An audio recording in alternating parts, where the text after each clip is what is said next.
Good morning everyone. Good morning sir. मेरा नाम हुआ शशि कुमार रमन और मैं इंजीनियरिंग ग्रेजुएट हूँ from BIT Sindri, mechanical engineering में। और मैंने सीएपीएफ 2022 वाला एग्ज़ाम, मेरी ऑल इंडिया रैंक 148 थी और प्रेजेंटली मैं अभी सीआईएसएफ में as an assistant commandant training कर रहा हूँ। तो अभी तो 6 मंथ हुए हैं, 6 मंथ्स और बाकी है ट्रेनिंग के। तो आप में से कितने लोग इंजीनियरिंग ग्रेजुएट्स हैं? एक बार, कहाँ से? जमशेदपुर। ओके। और सब बाकी ग्रेजुएशंस और ऑप्शनल किन के? Anthropology, anyone? Anthro, okay. और ग्रेजुएशन भी उसी से है क्या? ओके, बेस्ट है। तो कोई सीएपीएफ का भी दिया है क्या? क्या एक्सपीरियंस रहा है? ये एग्ज़ाम है तो प्रीवियस ईयर से तो थोड़ा सा हटके फर्स्ट टाइम था ना? Okay okay. और कोई एग्ज़ाम, कोई स्टेट पीसीएस एंड ऑल, कोई भी प्री मेंस कोई भी कुछ दिया हो? तो मतलब सब अभी काइंड ऑफ बहुत फ्रेशर्स ही है ना? ठीक है। तो आपको कोई भी क्वेश्चन पूछना है पूछिए, कोई भी एग्ज़ाम से रिलेटेड, सिविल सर्विस हो, सीएपीएफ हो, स्टेट पीसीएस हो, कोई भी, किसी को कोई भी तरह का इश्यू, लाइक टाइम मैनेज नहीं हो पा रहा है पढ़ने के लिए, या फिर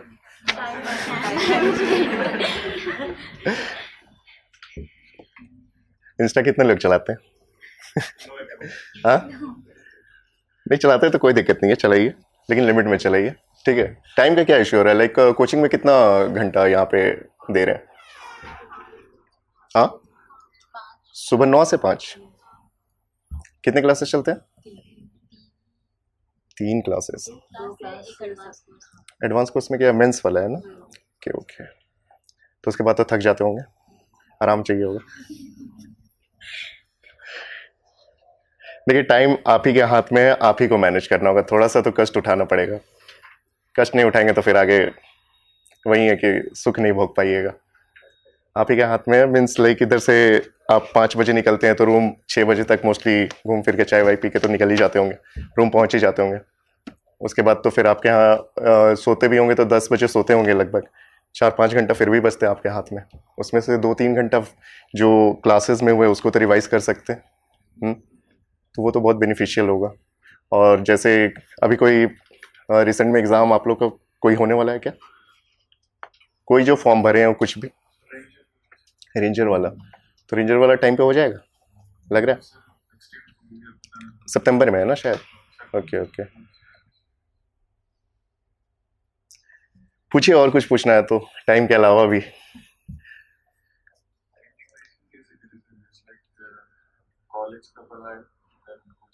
अभी कौन से ईयर में आप? मास्टर्स कर रहे हैं, फर्स्ट ईयर में ना? तो क्लासेस अटेंड करते हैं?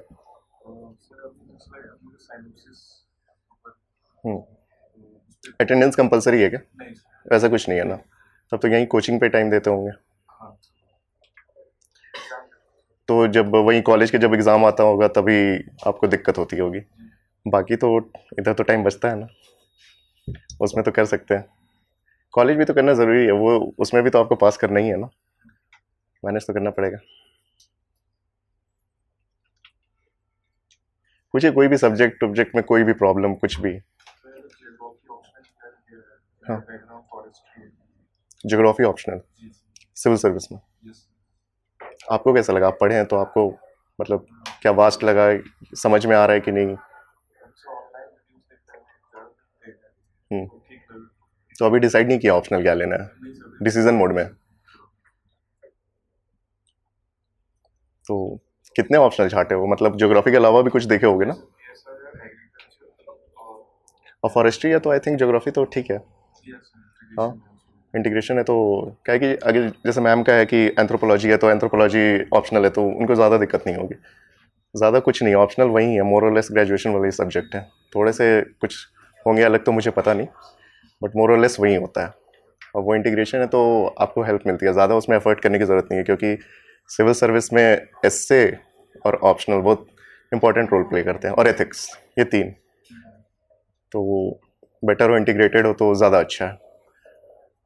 एक बार आप पढ़ के भी देख लीजिए, कुछ दिक्कत होता है तो विशाल विशाल सर हैं, ज्योग्राफी ऑप्शनल अब अभी कराते हैं क्या? अभी नहीं ना, ठीक है।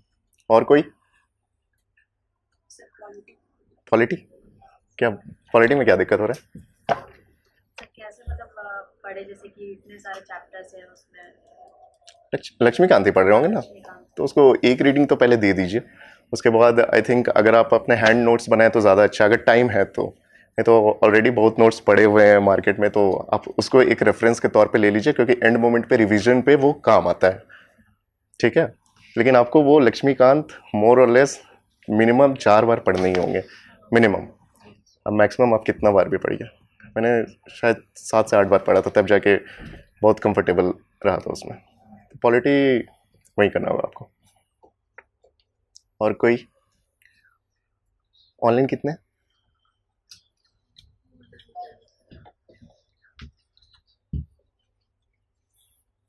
पूछिए, मेरे बारे में भी पूछ सकते हैं, ट्रेनिंग का एक्सपीरियंस कुछ भी। सर आप जब आए थे इससे पहले तो अच्छा, आप भी थे ना आपका भी शक्ल याद है मुझे। बोलिए बोलिए। सत्ता आप बोले थे कि आप मतलब थोड़ा इंट्रोवर्ट टाइप के थे, मतलब आप बोले थे कि हम ज़्यादा बोलते नहीं। हाँ, वो तो अभी भी हूँ कभी कभी बोलना पड़ता है ना। वहाँ जाओगे तो जैसे I think the best part is student life, वो हम लोग अभी भी मिस करते हैं बहुत। ट्रेनिंग में जाओगे तो वहाँ तो इससे ज़्यादा ये है, माथापच्ची है, वो आपको करना पड़ेगा। आप भी इंट्रोवर्ट है क्या? नहीं, ठीक है। इन्वायरमेंट के हिसाब से ढालिए अपने आप को, क्योंकि आप फर्दर अगर सर्विस में कहीं भी जाएंगे तो आपको एक स्टेज दिया जाएगा बोलने के लिए। हमें भी दिया जाता है बोलने के लिए, ब्रीफ करना पड़ता है, क्योंकि बीइंग फ्रॉम फोर्स पर्सनल हमारे सामने 100-200 बंदे रहते हैं, उन्हें हमें ब्रीफ करना रहता है। तो आप वहाँ नहीं बोल सकती कि मैं इंट्रोवर्ट हूँ, नहीं बोल सकता हूँ। वहाँ आपको आवाज़ भी तेज होनी चाहिए एकदम। तो ये चीज़ आपको करनी होगी। पीछे से कोई? हम बोल सर अपने वर्कलोड को कंसिस्टेंसी के साथ कैसे मेंटेन करते वर्कलोड इन सेंस ये पढ़ाई के हैं? आप पढ़ाई लिखाई और ये काम वर्कलोड कैसा, मतलब जब प्रिपरेशन के दौरान कि अभी बोल रहे हो? वर्कलोड कैसा आता था? मैं तो नॉन वर्किंग बेरोजगार ही था वर्कलोड कुछ था नहीं, वर्क था जो था पढ़ाई ही था, वही था। जैसे सर अभी मैंने ऑफ द टाइम है वो कोचिंग भी जाते हैं, मतलब मेरे साथ जो प्रॉब्लम है अच्छा, आप लोग मॉर्निंग कितना बजे उठते हैं? 6? कोई लेट पर्सन मेरे टाइप? हाँ, तो जैसे कोचिंग भी आते हैं तो हम बोले उसके बाद भी आपके पास टाइम बचता है, लेकिन वही है, वो आपको थोड़ा सा कष्ट उठाना पड़ेगा। कष्ट नहीं उठाएंगे तो फिर नहीं होगा, थोड़ा सा तो लेना पड़ेगा। हाँ, लगता है कि जितना पढ़ाई हुआ वो कभी कभी होता है कि ज़्यादा हो गया, उतना टाइम नहीं मिला रिवीजन करने का, तो वो आपको नेक्स्ट डे कवर करना पड़ेगा। संडे भी तो मिलता होगा ना? संडे को टेस्ट होता है क्या डेली? ठीक है, तो उसमें 3 घंटा आई थिंक मैक्स जाता होगा, उससे ज़्यादा तो नहीं जाता होगा। बाकी तो बचा हुआ है, घूम फिर के भी अच्छे से आप मैनेज कर लेंगे। मेरे भी अच्छे खासे फ्रेंड सर्कल थे, ठीक है, मैं ज़्यादा निकलता नहीं था, लेकिन कभी कभी मन किया, क्योंकि मोनोटोनस रूटीन हो जाता है ना, पढ़ते पढ़ते एक टाइप का रूटीन हो जाता है, तो फिर बोरिंग लगने लगता है चीज़ें। कभी कभी फ्रस्ट्रेशन भी वो आ जाता था। तो आपको वो भी माइंड रिफ्रेशमेंट के लिए जो भी आप करिए, घूमिए फिरिए, या जो आपका हॉबीज़ है, हॉबी सबने रखा है ना, कुछ ना कुछ काम आएगा आगे, ज़रूरी है। सर आपको कौन सा कोर्स में मिला है? मैम मैं CISF में हूँ।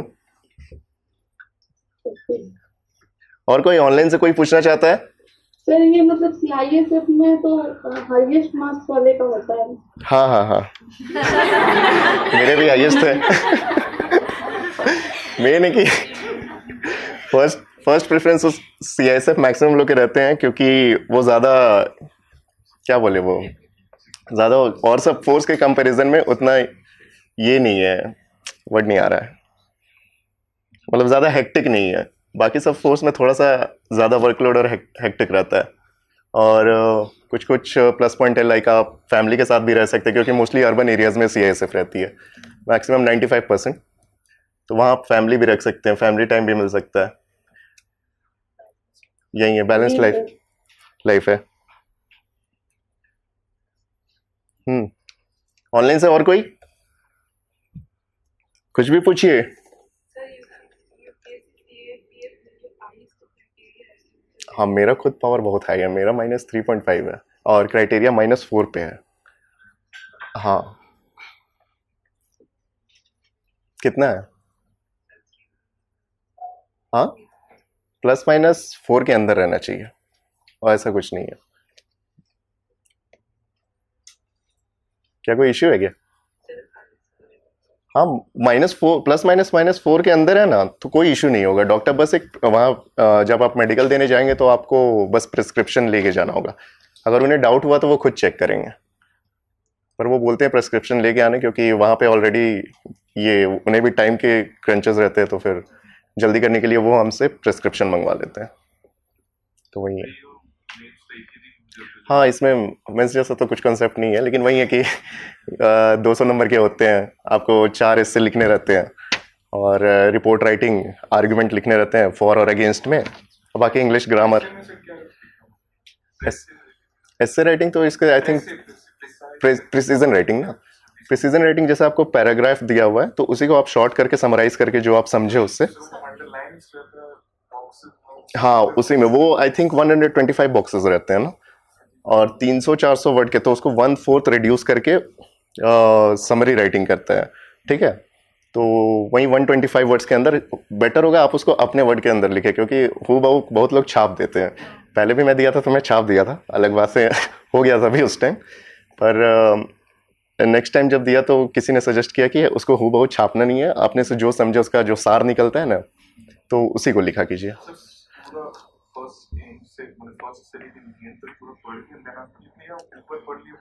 नहीं नहीं नहीं नहीं, पूरा पढ़िए एक बार, क्योंकि ये एक कभी नोवेल पढ़े आप? नोवेल पढ़े तो पूरा पढ़ने के बाद एक पिक्चर बनता है ना, या फिर पढ़ते पढ़ते भी पिक्चर बनते रहता है, लेकिन लास्ट में एक प्रिसीजन समरी निकलता है, वो आपको थोड़ा सा ही कुछ भाग याद रहता है कि हाँ ये नोवेल में ऐसा ऐसा था। तो वही चीज़ आपको पूरा पढ़ना होगा।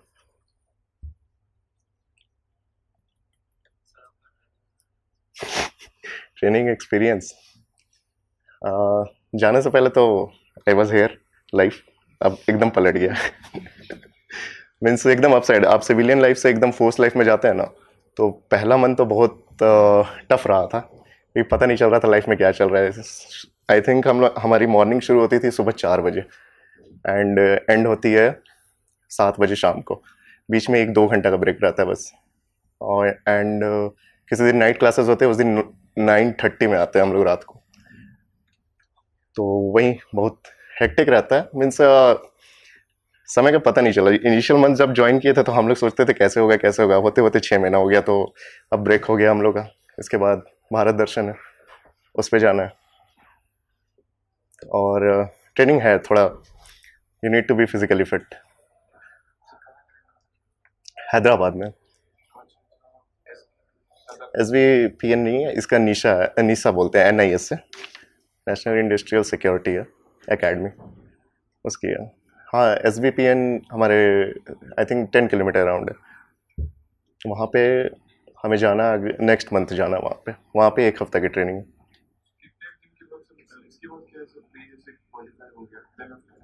आफ्टर डेट आपको फिजिकल के लिए, फिजिकल और मेडिकल टेस्ट के लिए बुलाया जाता है, तो उसको PET बोलते हैं, फिजिकल एफिशिएंसी टेस्ट। तो उसमें आपका शायद 800 मीटर 3 मिनट 45 सेकेंड्स में कंप्लीट करना रहता है, जो कि बहुत ईजिली हो जाता है। एंड फिर 100 metre I think 16 second, and for girls है, फॉर बॉयज़ है 3 minute 45 second 800 metres I think, and for girls है 1 मिनट ज़्यादा है शायद, मुझे उतना ध्यान नहीं है। And 100 metre 16 second for boys, 18 second for girls. Long jump है, and lastly shot put throwing है। Shot put throwing I think girls का नहीं है, सिर्फ बॉयज़ का है। तो 3 इवेंट्स टोटल गर्ल्स के हुए और 4 इवेंट्स बॉयज़ के हो गए, और फिर उसके बाद आपका फिजिकल मेजरमेंट भी लिया जाता है। उसके बाद फिर इसको क्लियर करेंगे, उसके बाद उसी दिन आपका मेडिकल होगा, X ray and all blood test, blood urine लेगा, एंड नेक्स्ट डे आपका पूरा मेडिकल जांच होगा। उसके बाद उसी दिन पता चल जाएगा हुआ कि नहीं हुआ, हो गया तो फिर इंटरव्यू का वेट कीजिए, वही है।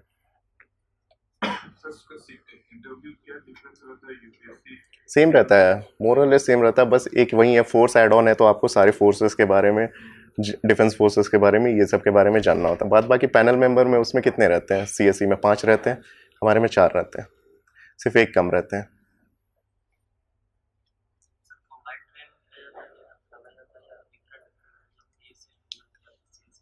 क्या क्या नहीं समझे, फिर से बोलना। सर ट्रेनिंग जो होता है वो कंबाइंड होता है या मतलब डिफरेंट, मतलब सीआईएसएफ का अलग होता है या हाँ, सबका अलग होता है। सीएसएफ का हैदराबाद में, एसएसबी का भोपाल में, आईटीबीपी का मसूरी में, बीएसएफ का शायद गुड़गांव तरफ है, और बच गया सीआरपीएफ का गुड़गांव में है, बीएसएफ का टेकनपुर कहीं है, वहाँ पे है। ये सबका ये जगह ट्रेनिंग होता है। सर कंसिस्टेंसी विद मोटिवेशन कैसे maintain? कंसिस्टेंसी, आपका सोर्स ऑफ मोटिवेशन क्या है? हम्म नहीं, वो तो सबका मोटिवेशन आई थिंक वही है ना। तो लाइक जैसे क्या बोले, आप रेगुलर कितने घंटे पढ़ लेते हैं? अच्छा, डेली पढ़ाई हो पाती है कि नहीं, मीन्स कभी कभी स्किप हो जाता है, कभी कभी नहीं, और कभी हो पाता है। कुछ ना कुछ तो कर ही लेते हैं, समथिंग और द अदर थिंग। लाइक कभी कुछ जैसे इधर आप हॉस्टल में रहती हैं कि फैमिली के साथ, तब कुछ फंक्शंस भी आ जाते होंगे, कुछ घर में मेहमान आ गए, तो वहाँ पे कंसिस्टेंसी ब्रेक होती है। कभी कभी मन लाइक हाँ, मन फ्रस्ट्रेशन हो जाती है, तो वो आपको क्या बोले, मैं तो वीडियोस देखता था इधर उधर के, उसी से थोड़ा बहुत मिलता था। वो भी आप देखेंगे, फिर थोड़ा देर रहेगा, फिर थोड़ा देर वो सबसाइड कर जाएगा। तो आपको अंदर से ही क्या बोले, वो अर्ज होना चाहिए कि हाँ, मुझे था कि मुझे वो सिचुएशन से निकलना है। हो गया था मेरे, आई थिंक 2 साल प्रिपरेशन किए हुए, 2-3 साल हो गए थे, तो वो अर्जेंसी था निकलने का वहाँ से। वहीं मेरा बहुत बिगेस्ट सेल्फ मोटिवेशन था। एंड वहीं आपका सिचुएशन भी वही है, आई थिंक मैक्सिमम लोग का वही है। तो आपको अपने फ्यूचर बेटर करना है, तो वही है। और कोई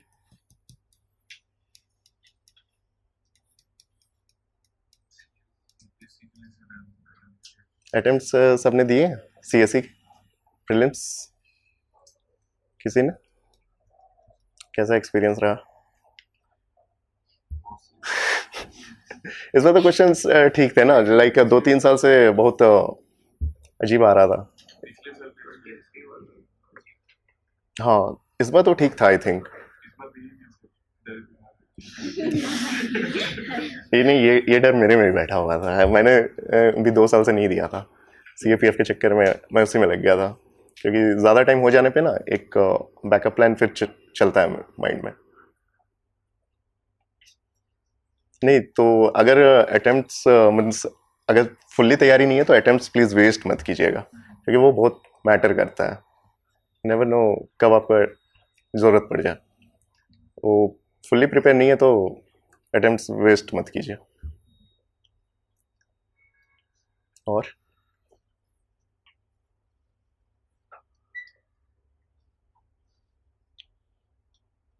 ऑनलाइन से कोई? सर आप एनसीईआरटी कैसे प्रिपेयर किए थे, कोचिंग के थ्रू या फिर सर? नहीं, एनसीईआरटी देखिए, हम इधर आने से पहले हम कोचिंग इनिशियली ज्वाइन नहीं किए थे। हम 6 महीना पहले एनसीईआरटी ख़त्म किया, उसके बाद कोचिंग ज्वाइन किया। तब चीज़ें यहाँ पे और मेरे लिए इजी होगी, क्योंकि एक रीडिंग दिए हुए थे और जो सर पढ़ाते थे तो माइंड में क्लिक करता था। होता है ना कि आप कुछ पढ़े हुए हैं, सर पढ़ा रहे हैं तो माइंड में क्लिक कर गया तुरंत, तो वो चीज़ एक बेनिफिट होता है। तो यहाँ आने से पहले मैं पढ़ चुका था। क्या एनसीईआरटी पढ़ने में दिक्कत आ रही है? हाँ मतलब सर पढ़ रहे थे तो भूल जाते हैं। हाँ, उसको पहले मैंने लास्ट टाइम भी शायद बोला था कि इनिशियली उसको स्टोरी की तरह पढ़ो, ये प्रेशर दे के मत पढ़ो कि हाँ ये छूट जाएगा, उसको जल्दी अंडरलाइन कर लेते हैं। पहला रीडिंग एकदम ईजी होनी चाहिए, ठीक है। उसके बाद सेकेंड रीडिंग अंडरलाइन करो जो इम्पोर्टेंट है।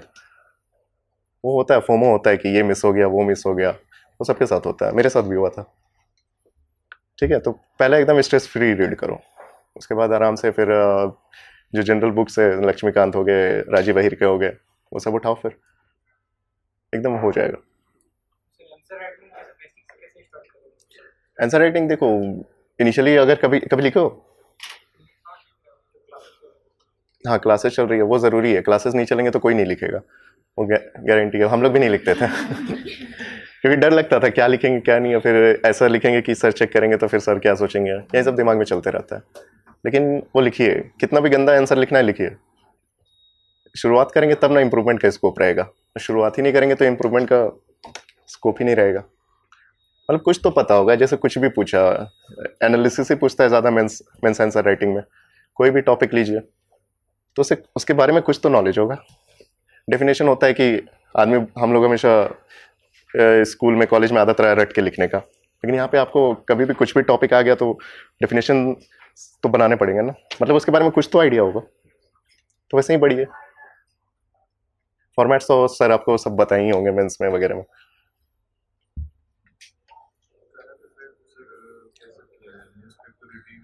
करंट अफेयर्स आई थिंक बहुत लोगों का प्रॉब्लम होगा, क्योंकि लगता है कि बहुत ज़्यादा रहता है आजकल, तो इन्फॉर्मेशन का सोर्स भी बहुत ज़्यादा है, और वो इसमें भी बहुत ही ज़्यादा मीन्स एनसीईआरटी तो छोड़ दीजिए, इसमें तो ज़्यादा फॉर्म होता है कि छूट गया। और आई थिंक अगर आप क्वेश्चन पेपर देखेंगे तो ज़्यादा वेटेज किसका है, स्टैटिक पोर्सन का है। आई थिंक छूट भी ज़्यादा तो कोई इशू नहीं है अगर स्टैटिक पे आपका कमांड है।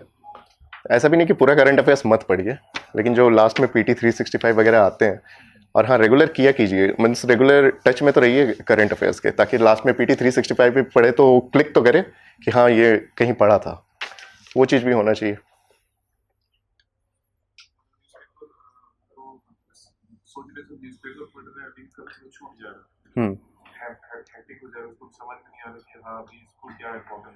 आर्टिकल्स पढ़ते हैं कि नहीं? कौन सा न्यूज़पेपर पढ़ रहे हैं?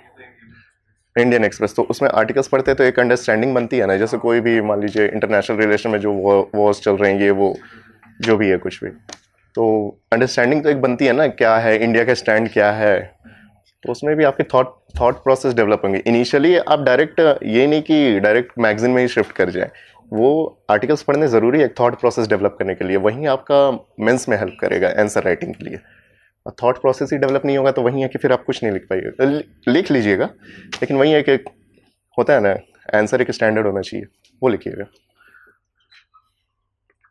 यही है। नॉन इंजीनियरिंग बैकग्राउंड के लिए I think previous year questions और बेसिक मैथ्स तो आपको करने होंगे। जैसे आई थिंक बहुत सारे SSC के मैथ्स के टीचर्स होते हैं, खैर ठीक है, उतना हाई लेवल भी नहीं जाना है। पहले तो आप प्रीवियस ईयर कीजिए, ठीक है, 10 साल पहले का। और मोस्टली आई थिंक एनालिटिकल बहुत ज़्यादा आ रहा है मैथ्स, उसको बेसिक फार्मूला से आप नहीं बना सकते। जैसे स्टेटमेंट S1 S2 S3 दिया रहता है, दिस करेक्ट, वो आप जितना प्रैक्टिस करेंगे उसी से अंडरस्टैंडिंग डेवलप होगी। तो आई थिंक एक प्रैक्टिस और एक प्रीवियस ईयर क्वेश्चंस, और जैसे टॉपिक कुछ भी है, जैसे स्पीड टाइम डिस्टेंस आ रहा है, या फिर आई थिंक प्रोबेबिलिटी के क्वेश्चंस भी आते हैं कभी कभी, तो उसे यूट्यूब में टाइप कीजिए। आई थिंक बहुत ढेरों ऑप्शंस अवेलेबल है। अब ये भी नहीं कि उसके लिए 2-3 घंटे लेक्चर्स देखे जा रहे हैं, ठीक है, जितना ज़रूरत है वहीं कीजिए, उसी के बेसिस पे क्वेश्चंस आते हैं। आई थिंक इंजीनियरिंग बैकग्राउंड वालों के लिए भी सीसेट एक चैलेंज बन गया। मैंने खुद एक बार रुका था सीसेट। और कुछ ऑनलाइन वाले सब है ना? हाँ, डिफरेंट स्ट्रीम से होने से डिमेरिट हो सकते हैं? कोई डिमेरिट नहीं, कोई डिमेरिट नहीं है, सब एक ही लेवल प्लेइंग फील्ड में है, कोई डिमेरिट नहीं है। कौन सा स्ट्रीम है आपका? कॉमर्स। नहीं, कोई डिमेरिट नहीं है मैम, यही तो UPSC की खासियत है, डाइवर्सिटी। हाँ,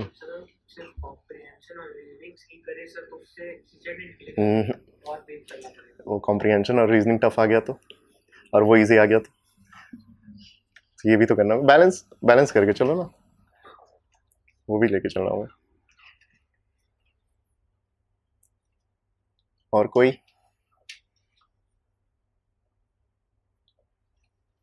ज़्यादा टाइम हो जाएगा। नेक्स्ट क्लास कितने बजे से है? 12 बजे से ना, तो आई थिंक बंदी करते हैं, फिर आप लोग को भी ब्रेक चाहिए होगा ना, ठीक है? सर आप अपने बारे में पूछना चाहिए, क्या स्टार्टिंग प्रिपरेशन कैसे इतना लंबे टाइम तक को बूस्ट किए हुए? वही मैम, मुझे अपने सिचुएशन से बाहर निकलना था, एक तो यही मोटिवेशन बहुत बड़ी थी, और बीइंग द ओनली सन, तो ये भी थोड़ा सा एक होता है ना, उसको ज़्यादा अपने ऊपर नहीं लेना है, ठीक है? कोई होता है बहुत ज़्यादा प्रेशर ले लेते कि हाँ अभी तक समाज क्या बोलेगी, ये बोलेगी, वो उतना ज़्यादा उस पर ध्यान मत दीजिए, वो आपको हमेशा नीचे डिप्रेस ही करेगी, उस पर ध्यान देंगे तो।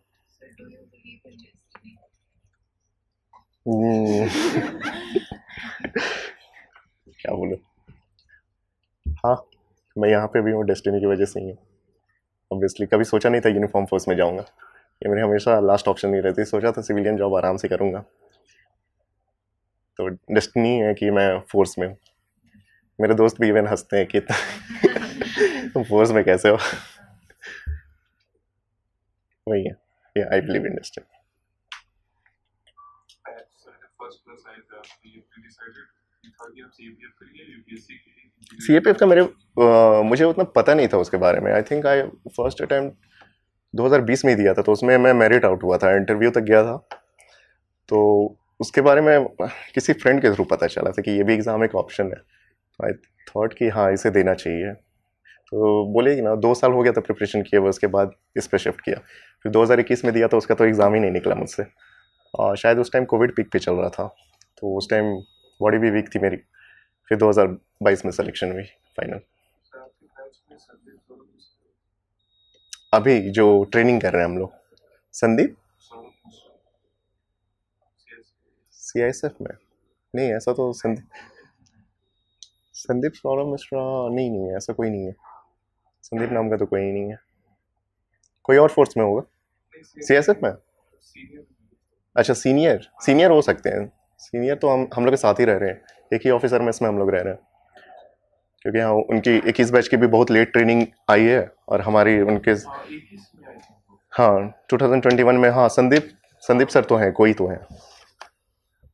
तो हम लोग साथ में ही ट्रेनिंग कर रहे हैं, मोर और लेस 3-4 महीने का गैप वही है। तो ठीक है, हो गया। सर इकोनॉमिक्स के लिए आप क्लास नोट्स ही प्रिपेयर किए थे? हाँ, इकोनॉमिक्स मेरे लिए भी बहुत चैलेंजिंग था मैम। इकोनॉमिक्स के लिए क्लास नोट्स, हाँ विशाल सर ही आई थिंक पढ़ाए होंगे ना। और उसके लिए लेकिन मेरी पहले से आई थिंक कौन सी बुक आती है यार, TMH की कौन सी बुक है? नहीं रमेश नहीं, शंकर है, नितिन सिंघानिया ना, उसी की आती है ना TMH की शायद। उसको आप रेफ़र कर सकते हैं, क्या कि उसमें बहुत प्रीलिम्स के लिए बेस्ट है वो बुक। मैंने उसी को रेफ़र किया था। उसमें नोट्स के फॉर्म्स में ही है ये कंटेंट्स, तो ज़्यादा आपको समझने में भी दिक्कत नहीं होगी। उसको एक बार पढ़ लीजिए, और नोट्स बनाना चाहे तो बना सकते हैं। आई थिंक वो बुक के नोट्स है, उससे दिक्कत नहीं होगी, क्वेश्चंस उससे बनेंगे। और बाकी विशाल सर आई थिंक उसको एक्सटेंडेड फॉर्म में पढ़ाते ही हैं, वही है। सर नितिन सिंह ने तो आर्ट एंड कल्चर नहीं, उसी की TMH की ही कुछ है, इकोनॉमिक्स का भी है उनका। आर्ट एंड कल्चर तो उनका है ही, आर्ट एंड कल्चर तो आप लोग पढ़े ही होंगे। बस TMH पब्लिकेशन मुझे याद है। अब नितिन सिंघानिया है कि कौन है पता नहीं मुझे। Nitin Singhania, sure, okay. हो गया? अब कोई क्वेश्चन नहीं? ऑनलाइन वाले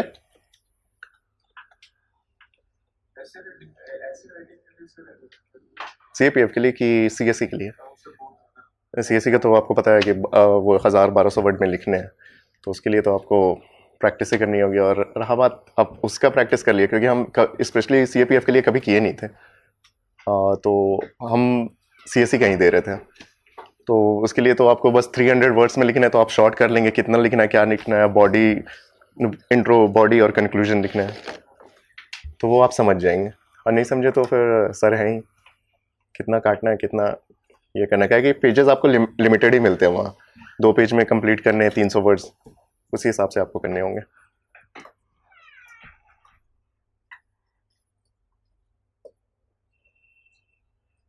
और कोई?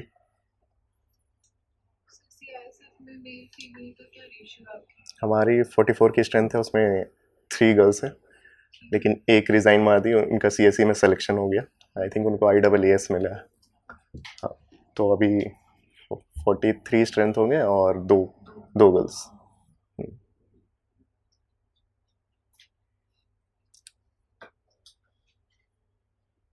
अच्छा है, वो भी अच्छा ऑप्शन है, क्योंकि ऑब्वियसली ग्रेड ऑफिसर है, पे स्किल भी आप देखिए तो इक्विवेलेंट है सब IPS के। सोर्स ऑफ मोटिवेशन ये भी है।